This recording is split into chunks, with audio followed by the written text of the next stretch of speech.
Bien-aimés de Dieu, en ce deuxième dimanche du temps ordinaire de l'année A, les lectures bibliques nous invitent à une vie de témoignage authentique du Christ dans nos milieux de vie. Après la naissance du Christ, Dieu nous invite à témoigner du Fils de Dieu par la qualité de notre engagement au sein de la société. En ce jour, nous débutons également la semaine de prière pour l'unité des chrétiens avec le thème « Il y a un seul corps et un seul esprit », de même que votre vocation vous a appelé à une seule espérance. Éphésiens 4:4. En ce début du temps ordinaire, il nous est demandé de témoigner du Christ de façon authentique dans le monde. Nous avons tout à y gagner en apprenant à connaître celui à qui nous rendons témoignage. C'est trop peu que tu sois mon serviteur pour relever les tribus de Jacob, ramener les rescapés d'Israël. Je fais de toi la lumière des nations pour que mon salut parvienne jusqu'aux extrémités de la terre. Isaïe 49:6. Chacun est invité à fonder sa confiance en Jésus-Christ en acceptant de méditer régulièrement la parole de Dieu. Comme le dit Saint Jérôme, celui qui ayant l'Écriture, ayant Jésus-Christ. L'exemple de Jean n'est-il pas un acte de foi?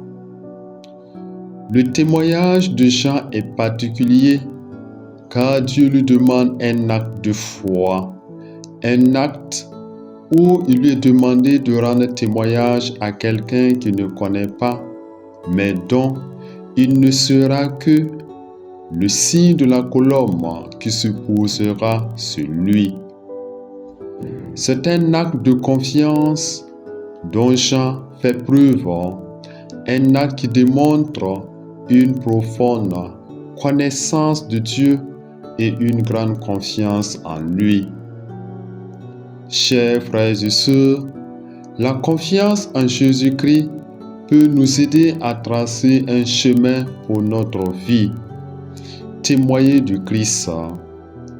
Nous n'avons pas vu le Seigneur, nous y croyons et notre récompense nous sera donnée au ciel.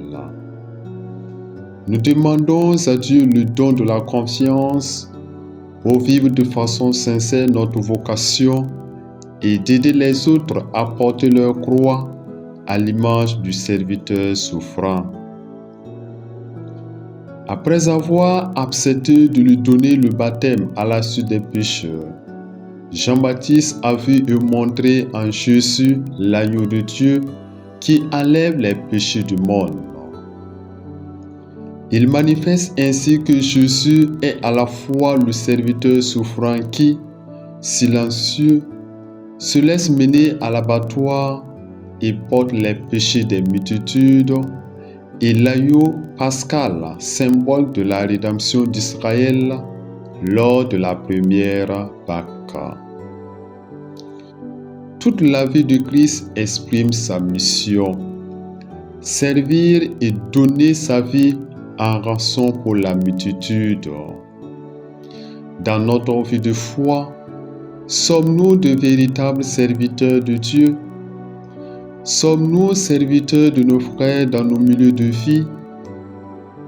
Dans nos cellules de vie, le moment est favorable pour rendre public en qui nous croyons, le Christ et son Église. Parlons du Christ, osons l'exprimer par nos gestes de solidarité et nos paroles de consolation durant nos rencontres avec les autres.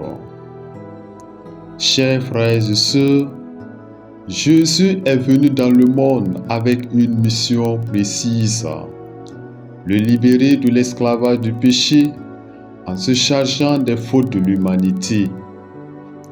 Il n'y a pas d'autre façon de vaincre le mal et le péché sinon avec l'amour qui pousse à donner sa vie pour les autres. Le Christ a accepté de porter nos souffrances et nos douleurs jusqu'à mourir sur la croix. Il est le véritable agneau pascal qui s'immerge dans le fleuve de notre péché pour nous purifier. La rencontre avec l'agneau de Dieu doit bouleverser et dévoiler un nouveau sens de la souffrance humaine pour une vie unie au Rédempteur. Si nous sommes parfaitement entrés dans l'intimité de Jésus, nous nous réjouirons bien davantage des humiliations et des difficultés parce que l'amour de Jésus donne à l'homme la force de lui rester fidèle dans le service. Chers amis, contemplons ce mystère d'amour.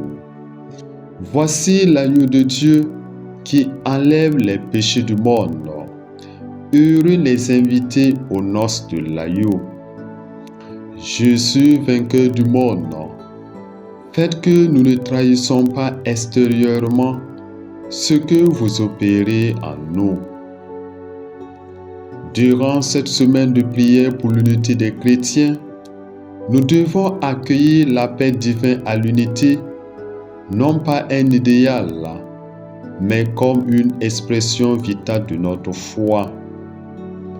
Dans un monde où le corps du Christ est blessé par les divisions, l'appel du Christ à l'unité s'adresse à chacun d'entre nous, non seulement en tant que communauté, mais aussi en tant qu'individu au sein de nos familles. En vivant dans l'unité, non seulement nous témoignons de l'amour de Dieu, mais nous incarnons également l'essence des enseignements du Christ. Avec espérance, nous demandons à Dieu la grâce de l'unité. Seigneur Jésus, qui à la veille de mourir pour nous, a prié pour que tous tes disciples soient parfaitement un, comme toi en ton Père et ton Père en toi. Fais-nous ressentir douloureusement l'infidélité de notre désunion. Donne-nous la loyauté de reconnaître et le courage de rejeter ce qui se cache en nous d'indifférence, de méfiance et même d'hostilité mutuelle. Accorde-nous de rencontrer tous en toi afin que, de nos âmes et de nos lèvres, monte incessamment ta prière pour l'unité des chrétiens, telle que tu la veux, par les moyens que tu veux. En toi, qui est la charité parfaite, fais-nous trouver la foi qui conduit à l'unité, dans l'obéissance à ton amour et à ta vérité. Amen.